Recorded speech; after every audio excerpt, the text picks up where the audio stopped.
저는 다진다고 보지는 않군요. 일단 숨 고르고 있는다, 숨을 고르고 있다. 한 번 조금 더 조정받고 나서야 바다가 다질 것 같다고 저는 봐요. 전 세계가 지금 대출 긴축해서 80%대로 지금 GDP 대비 낮추고 있는 중인데 우리는 지금 100% 넘었는데 그걸 더 높이자고요?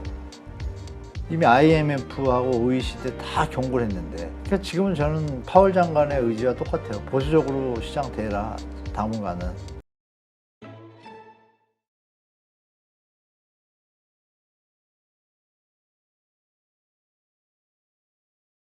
지금 하반기 경제 정책이 발표됐는데요. 네네. 부동산 정책이 어떻게 나왔나 이거에 대해 또 우리 관심이 갈 수밖에 없을 것 같아요. 역전세가 일단 타겟이었고 이제 공급계 두 개가 있습니다. 그리고 신혼부부하고 청년들 전세 자금하고 주택 담보대출 조금 확대해 주는 거, 이게 이제 핵심이고요. 그리고 이제 조금 눈살 찌푸리는 핵심도 하나 있죠. 종부세를 갖다가 그 공정가액 시장가액 비율이라 그러죠. 그거를 원래 세수가 자꾸 부족하니까 연초에 한 80%를 유지하겠다고 했는데, 왜냐하면 주택 가격이 높았을 때가 100원이라고 치면 지금 한 80원으로 내려왔잖아요. 그럼 세금이 20% 줄잖아요. 주니까 세수 부족한다는 얘기가 나오는 와중에 그러면 80% 정도로 하겠다고 했는데 발표할 때는 근데 막상 지금 60% 낮췄거든요. 그러면 원래 세금에 20% 다운되다 60%면 이 6, 20, 이게 한 30몇 프로 다운이 되니까 세수는 그만큼 또 줄잖아요. 네. 그런 부분에서 약간의 이거 부자를 위한 정책이 아니라는 비판이 있고, 그나마 잘한 거는 공급 대책 있잖아요. 3기 신도시 착공 뭐 1분 게임이 들어간다고 했는데 그 중에 전부 못 들어가고 두세 군데 들어갔어요. 그래서 나머지까지 무조건 요번 분기 있잖아요. 요번 분기가 무조건 착공 들어간다. 그럼 그 얘기 뭐냐? 사전 청약 공급을 하겠다는 얘기죠. 네. 내년에 총선이 있으니까. 저번에도 말씀드렸지만 분명히 총선 전에 많이 공급할 거다. 좋은 위치에 이런 것들. 그건 좀 좋은 것 같고. 그 다음에 역전세 부분인데, 역전세 부분에 DTI를 60%를 해주지 않습니까? 이것도 좀 이제 아이러니한 게, 일단 왜 도와주냐는 비판은 분명히 있습니다. 당연하죠. 예. 그 와중에 정부가 내세운 어떤 명분은 뭐였냐면, 세입자들이 전세보증금 못 돌려받으면 주거의 어떤 취약성이 고통을 받는다. 일단 이건 차지하고 세입자들이 돈을 받아서 편하게 나갈 수 있게 도와준다라고 명분을 잘 만들었어요. 네. 그건 맞아요. 긍정적인 면은 분명히 있죠. 그러면 이제 임대인 입장에서 갭 투자하는 사람도 있을 거 아니에요. 아주 전문적으로. 그런 사람을 구제하는 거에 대해서는 전 국민이 반대한단 말이에요. 네. 본인들 빼고는. 그렇죠. 그냥 땜빵이잖아요. 그냥 나라가 투기꾼을 양성한다는 소리밖에 안 듣잖아요. 그러게 이제 좀 서로 부딪히는 면이 있죠. 그래서 정부가 DTI 60에서 끊어놨고, 끊어놨는데 여기서 문제가 뭐가 발생을 하냐면요. 그 10억짜리 집이라고 가정을 이렇게 계산을 해보니까 이게 이 효과로 전세 가격이 유지가 되길 바라는 거냐, 보증금을 돌리는 거 원하는 건데, 계산을 해보니까요. LTV 70까지 지금 확대하려고 그러거든요. 계산을 딱 해보니까 전세 가격이 만약에 지금 10억짜리가 15억이 되고 전세 가격은 7억이었는데 만약에 10억이 됐다고 가정을 하면, 뭐 11억 이렇게 됐다 그러면 그걸 다 정리하고서 돌려주고 나서 새로운 세입자를 드릴 때 원래 값을 못 받아요. 계산상 해보니까. 왜냐면 대출을 받았잖아요. 그렇죠. 선순위로. 그러니까 뭐 조금 설명드리면, 그러니까 가정입니다. 이런 경우도 있겠죠. 10억짜리 집이 15억으로 올랐어요. 네. 이때 전세가 7억이에요. 70% 정도. 그러니까 10억으로 오르니까 전세도 한 11억이 됐어요. 10억이나 11억 정도로 11억으로 할게요. 그러면 15억이 7억에서 11억이니까 4억이 모자르잖아요. 내주려면은 대출을 받을 거 아니에요. 그렇죠. 내주고 나서 나머지 7억을 메꾸면 어떻게 되죠? 합하면 4억이 대출이 있고 7억이 들어오면 11억이 되잖아요. 근데 집값이 그러면 11억이라도 좀 이상한데 10억으로 내려왔다. 전세가는 11억까지 올라갔다 7억으로 내려오고, 집값은 15억까지 갔다 10억까지 내려올 수 있잖아요. 네. 그럼 집값은 10억인데 대출 받은 돈은 4억에다가 전세를 7억에 놓을 수가 없잖아요. 오버가 되니까. 그러면 6억에 나 사람들이 들어올 거 아니야. 아니, 집값이 10억인데 대출이 4억인데 내가 7억에 왜 들어가? 경매 맞으면 완전히 전세 역깡통이네, 이렇게 되잖아요. 그러면 어떻게 되겠어요? 6억이나 5억 5천 받아야 사람이 들어올 거 아니에요. 그렇죠. 이런 문제가 발생하는 거예요. 이거 어디가 해당되냐? 전세 가격이 높았던 지역, 근데 주택 가격도 높았던 지역, 이 지역은 이 대책으로 해결이 안 될 가능성이 많다는 거죠. 도리어 조금 더 내려가면 어떻게 돼요? 그 임대인이 4억을 대출을 받았는데 그럼 1억을 더 받아야 되잖아요. 근데 그 돈을 계산해 보면은 정부가 지금 던진 DTI 60%를 오버슈팅할 게 많아요. 못 받으면 어떻게 돼요? 전체 돈에서 5천만 원이 벼도 못 맞추는 거잖아요. 네. 그럼 얘가 어떻게 되겠어요? 전세를 못 맞추면 연체 이자를 내게 되겠죠. 디테일 오버슈팅이 되면. 그런 문제도 존재하는 지역이 나올 거다. 다행히 전세가율이 좀 낮았던 지역, 그러니까 뭐 10억인데 전세가가 6억이었어요. 근데 올랐다 내려왔다 집값은 제자리가 됐는데 6억인 게 7억 됐다가 다시 뭐 한 6억으로 돌아왔다. 이런 데들은 갭이 좀 있으니까 커버가 좀 돼요. 아슬아슬하게. 네. 그렇게 보시면 될 것 같아요. 전세가율 높은 지역은 이 대책으로 커버하기에는 좀 역부족인 게 좀 보이더라. 그래서 조금 나올 것 같은 좀 하방 압력이 좀 생길 것 같아요. 제가. 지금 이 그 경제정책 브리핑에서 추경호 부총리가 네. 부동산 시장이 지금 연착륙이 잘 진행되고 있다 이렇게 말했다고 하는데 아, 그럼 아버지인데 그렇게 얘기하지 어떻게 하겠어요? 그래요? 네. 지금 그 전국 아파트 가격이 2주째 지금 보합 상태다 이런 또 뉴스들이 나오면서 네. 부동산 바닥을 다지는 거 아니냐 이런 의견들도 좀 있긴 하거든요. 저는 다진다고 보지는 않군요. 일단 숨 고르고 있다. 그러면 위로 갈지 아래로 갈지 정해지는 거잖아요. 바닥은 다져가지고 완전히 바닥에 정착하는 거잖아요. 네. 근데 이 가격 정착 수준이 지금 서울을 예를 들어서 좀 죄송한데 서울 주택가격 송파구는 지금 예전에 85%, 90%까지 배우고 있어요. 네. 호가로. 호가로. 네. 실거래는 이제 떨어지기 시작하고 거래가 없고. 그럼 갭이 있잖아요. 그럼 여기 들고 계신 분들 중에 다주택자도 계실 거고, 뭐 일시적 2주택자도 있을 거고, 처분 기한이 3년인데 다 차면 어떻게 되겠어요? 양도세 중과 일시적 2주택자 지금 한시적으로 양도세 중과 배제했잖아요. 내년 5월 9일까지인가 그래요. 그때까지 안 팔면 양도세가 더블이 되면 어떻게 돼요? 지금 파는 게 낫죠. 조금 싸게. 그런 현상들이 벌어질 소지가 많다는 얘기죠. 그러면 그분들이 집값을 더 받을 수가 있어요? 지금보다? 그러면 내릴 가능성이 좀 많아지잖아요. 만약에 그 와중에 미국이 0.25 두 번 올리고 한국은 그러면 한 번 따라갈 수밖에 없잖아요. 네. 올린다 그러면 주택가격이 더 올라갈까요? 제가 볼 때는 그 가능성보다는 바닥을 다지지 못하고 한 번 조금 더 조정받고 나서야 바닥을 다질 것 같다고 저는 봐요, 사실. 그래서 지금은 여러 가지 변동성이 너무 심하니까 공공 분양 같은 건 좀 저렴하게 분양하니까 뭐 접근해서 좋지만 이번에 흑석자이도 최근에 나왔는데 리뷰 아세요, 대표님? 아니요.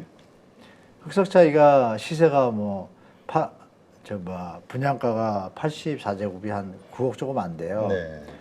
근데 그 동네 시세가 14억, 15억이다, 막 16억이다 이래가지고 로또다 이랬는데. 아 맞아요. 뉴스 본 기억이 나네요. 네, 그랬는데 알고 보니까 거기도 30% 빠진 거예요. 막 20, 30% 빠지고 있고. 그러니까 갭이 좀 적은 거예요, 생각보다. 그러니까 그거를 샀다 팔려는 사람들은 생각보다 그게 아니라는 거죠. 로또 수준은 아니다. 14, 15억이 결국 호가였고 그렇죠. 실거래 가격은 더 낮았다. 네, 조금 낮더라. 그러니까 갭이 근데 뉴스는 막 5억, 막 6억 이랬잖아요. 전혀 그게 아니더라. 뭐 이런 부분이 시장 상황을 반영한다라고. 그 리뷰가 나오는 이유가 뭘까요? 이거 거기 동네 사람들이 얘기를 했겠죠. 아, 뭐야, 로또 5억 안 되는데 이렇게 얘기를 하니까 이제 기자분이 썼겠죠. 그런 시장 상황이다라고 좀 보셔야 될 것 같습니다. 지금 그 이번에 그 부동산 PF 대출 그 부실화 때문에 금융당국이 이 대출 자제를 해라. 이게 이제 저축은행이라든가 이런 쪽으로 막 이야기를 했기 때문에 연내에 뭐 시행사 10곳 중 8곳 정도가 부도날 수도 있다. 이런 신문기사들이 나와요. 그러면 이게 2, 3년 뒤에는 결국은 또 주택이 부족해지면서 부동산 대란으로 입주 대란으로 가는 거 아니냐. 아, 이거 2009년 때 똑같이 그렇게 했습니다. 2009년 때. 참 언론사분들, 선배들도 계시고, 저도 할 정도인데, 언론기사 제가 다음에 출연할 때 2009년도 언론기사 한 10개 가져올게요. 깜짝 놀라실 거예요. 지금 말씀하신 내용들 있죠? 뭐 입주 공고 똑같습니다. 거의 워딩이. 근데 2011년, 12년 확 깔았냐고. 미분양 났거든요, 강남에. 그거 뭐예요? 그거 설명할 수 있습니까? 왜 또 이렇게 펌핑하죠? 그때 공급이 적었는데 지금 있는 집들이 다 소화가 됐어요? 정부의 부동산 대출 규제 이걸 좀 풀어라 이런 뜻인가요? 그렇죠. 옆치기죠. 대출 규제를 풀면 어떤 일이 벌어집니까? 대출이 지금 과다해서 지금 내수가 감소하기 시작하고 물가가 오르면서 경제 전반에 부담을 주고 있잖아요. 그렇죠. 그러면 이게 대출이 전 세계가 지금 대출 긴축해서 80%대로 지금 GDP 대비 낮추고 있는 중인데 우리 지금 100% 넘었는데 그걸 더 높이자고요? 이미 IMF하고 OECD 다 경고를 했는데 심하면 또 보고서나 논문을 보면 이게 한 100% 넘었을 때 경기 침체에 빠질 확률이 80% 이상이라고 다 논문이 나와 있는데 그거 또 대출해요? 누구 좋으라고? 캡투기한 사람들 좋으라고? 건설사 좋으라고? 그러니까 어느 정도 조정이 겪어야 될 시기에는 같이 조정을 겪어야죠. 우리가 좋은 밥을 많이 먹고 뭐 좋아서 또 많이 먹었으면 그 다음 저녁 때 또 그만큼 먹을 수 있나요? 쉬어야죠. 지금 저는 쉬는 시기라고 봅니다. 그 다음 이게 새마을금 같은 일이 벌어지잖아요. 이거를 우리가 신호를 그냥 단순하게 볼 게 아니라 이어서 보면 이게 다 경제는 연관되어 있기 때문에 그렇게 그러니까 지금은 저는 파월 장관의 의지와 똑같아요. 보수적으로 시장 대라 당분간은 좀 그렇게 말씀드리고 싶어요. 지금 마침 또 파월 얘기하셨으니까 네. 지금 미국에서도 지금 금리 인상 네. 뭐 이번 달에는 뭐 확정적이다 뭐 이렇게 얘기를 하고 안 올 수도 있겠죠. 예, 뭐 하여튼 2번은 하지 않겠냐 이런 시각들이 있으면서 거기도 네. 좀 자산 시장이 충격을 좀 받고 있는데 네. 이러한 현상들이 있게 되면 이번에도 또 우리 한국은행은 금리를 동결할 것이냐 만약에 미국이 그런 식으로 또 올렸을 때 이러저러한 문제들이 있단 말이죠. 하반기 이 부동산 시장 우리 교수님은 어떻게 보시는지 궁금해요. 9월에 저는 9월 요즘 얘기하거든요.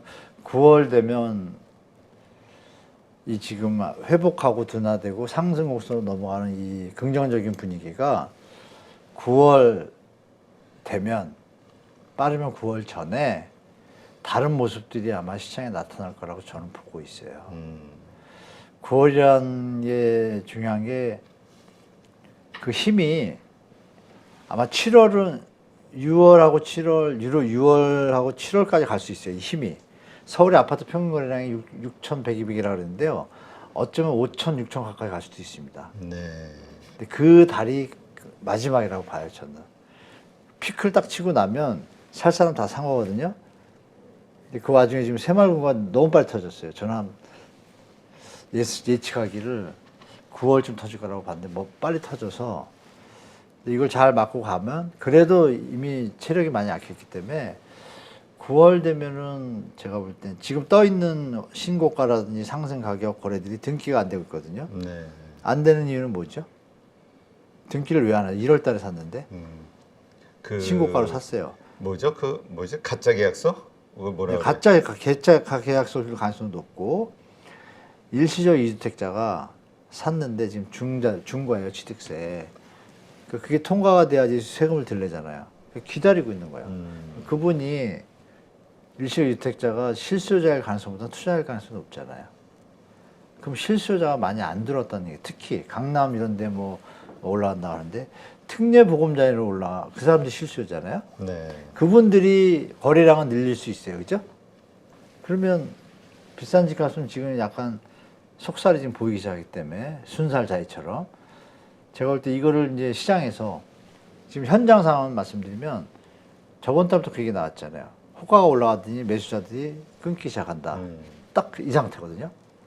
그럼 얘가 더 치고 가느냐 아닌지가 중요한데 저는 9월 전에 아니면 9월 정도에는 꺾일 거라고 저는 보고 있고 그게 이제 앞으로 어떻게 갈지는 이제 이런 다른 부동산 PF 문제, 뭐 가계부채 문제, 자영업자 문제 이런 부분들 경매물건 지금 많이 늘어나고 있거든요. 네. 엄청 많이 올라오고 있는데요. 데이터는 이제 다음 달에 나올 거고. 근데 지금 펌핑이 많이 됐잖아요. 상승 뭐 이런 분위기가. 그렇죠. 그래서 이렇게 8.15 모니터 우리 구독자가 100만 넘었나요?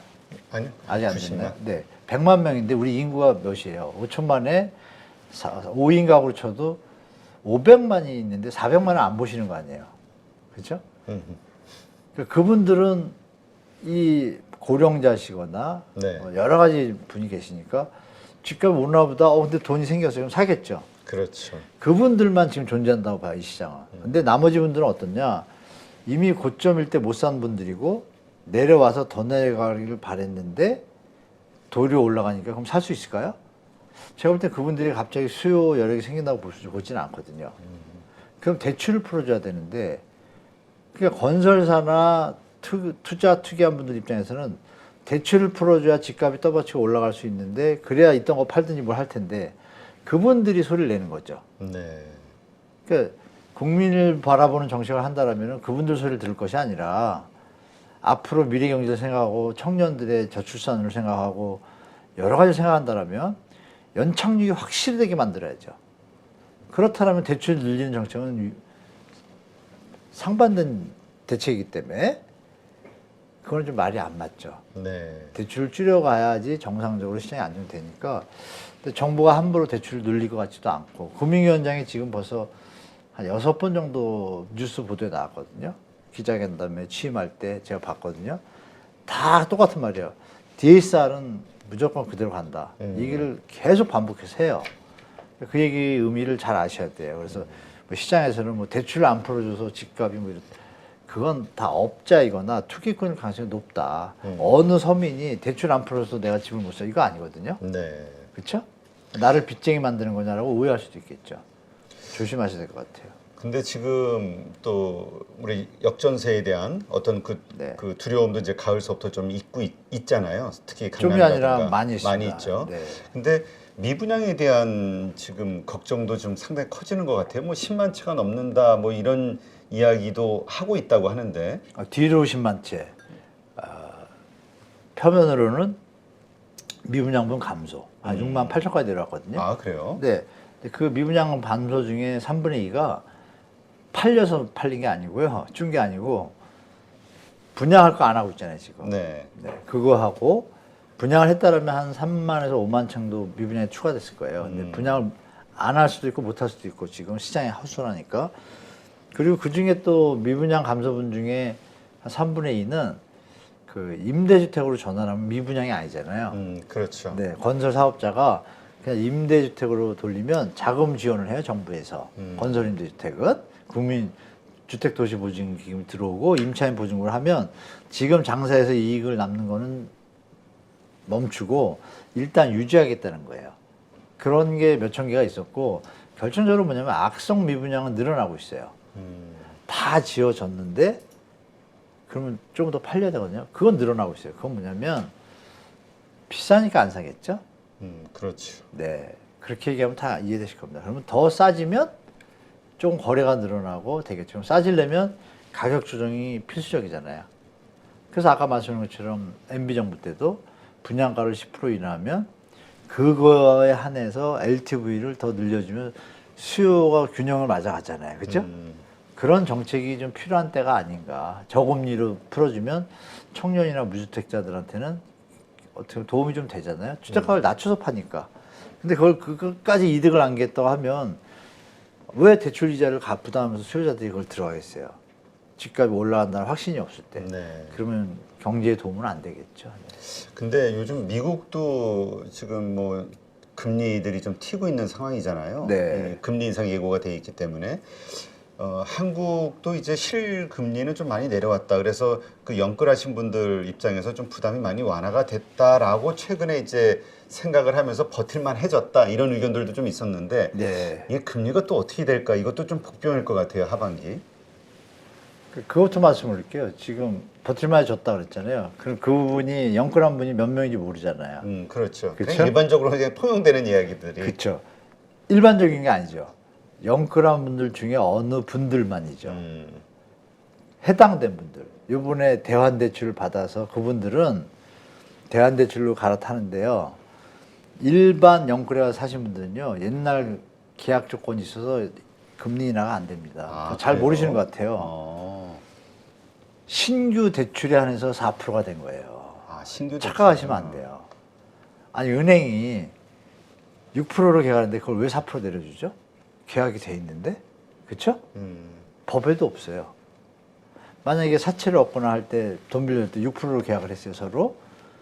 그럼 그냥 가죠. 그렇죠. 근데 정부에서 금리가 내려가 4%가 됐어요. 그래서 정부가 이렇게 했으니 4% 해요? 아니죠. 경제 주체끼리 계약한 거잖아요. 법에 없잖아요. 제가 아는 바로는 그 본인한테 들었기 때문에 알게 된 건데요. 아니 4% 내려서 좀 부담 덜 되지 않아 했더니 아니에요. 저는 해당 안 된다 그러는데 그 얘기를 듣고 제가 아 이런 문제가 있구나 알게 됐거든요. 그럼 그분들은 그냥 가져가야 되는 거예요. 그걸로. 물론 변동금리 있잖아요. 네네. 코픽스는 적용을 해요.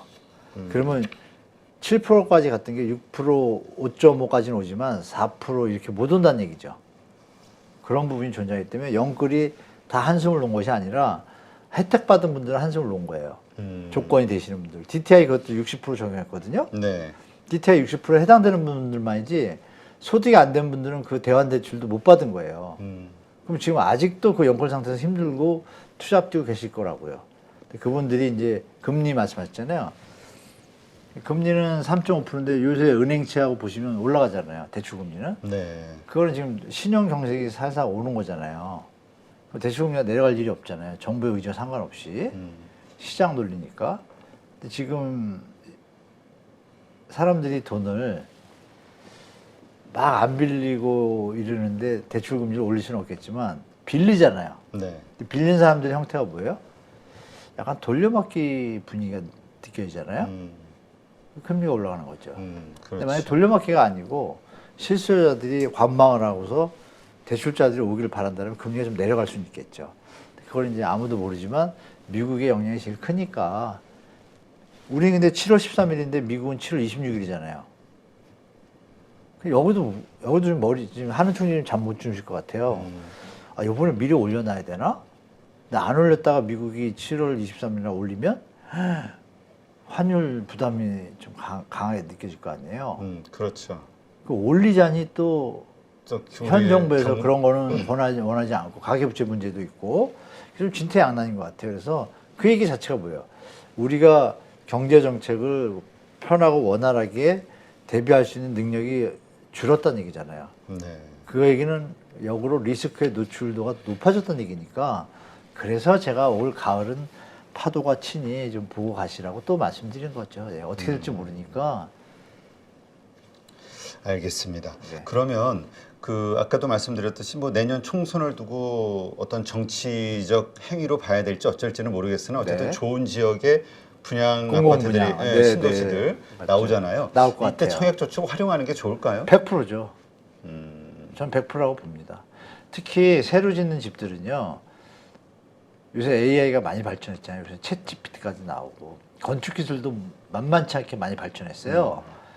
그래서 뭐 동선이라든지 여러 가지 부분에서 장점이 많이 좋아졌고 예전에는 LED 등 아니었거든요. 네. 기본이 LED예요. 막 환경 쾌적성이 너무 좋고 똑같은 집인데 근데 그런 분양가가 일반 민간보다 싸거든요. 근데 LH가 한번 큰 사고를 당했으니 또 뭐 부실 공사를 한다든지 이런 걸 하면 난리 나잖아요. 그렇죠. 그러니까 뭐라 그럴까요? 한번 야단 맞았다라 제대로 하려고 애쓸 거 아니에요. 그런 걸 감안할 때 제대로 진다고 가정을 하면 일단 입지가 다 좋잖아요. 그 결정적인 게 예전에 신도시는 아파트가 지어지고 나서 도로도 없어가지고 네. 그런 데도 많았어요. 그랬죠. 근데 지금은 이제 순서가 도로와 동시에 오픈이잖아요. 전 정부에서 그거를 문제점을 해결한다고 만든 건데 그게 이제 이번엔 조금 플러스 알파 요인이 될 것 같아요. 네. 그럼 이번 정부도 그걸 같이 할 거 아니에요? 아, 그럼 여기는 입주할 때 교통이 다시 같이 되는구나. 3기 신도시는 또 위치가 좋잖아요. 네. 전철역이. 그러니까 그런 걸 볼 때 관심 가지는 수준이 아니라 정말 공부하듯이 하셔가지고 좋은 집 마련하는데 좀 신경 쏘시는 게 좀 좋을 것 같아요. 제가 볼 때. 알겠습니다. 네. 하여튼 시장이 항상 그 뭐라 그럴까요? 호재와 악재들이 섞여 있기 때문에 네, 참 네. 이 정신을 차린다는 게 그리고 맞습니다. 뚫어져라 뭔가 올바른 길을 찾아간다는 게 쉽지만은 않은 것 맞습니다. 같아요. 네. 그렇죠. 하여튼 그래서 더 공부가 필요한 것 같고요. 네. 오늘도 이렇게 현안에 대해서 좋은 인사이트 함께 해주신 한문도 교수님 고맙습니다. 네, 고맙습니다.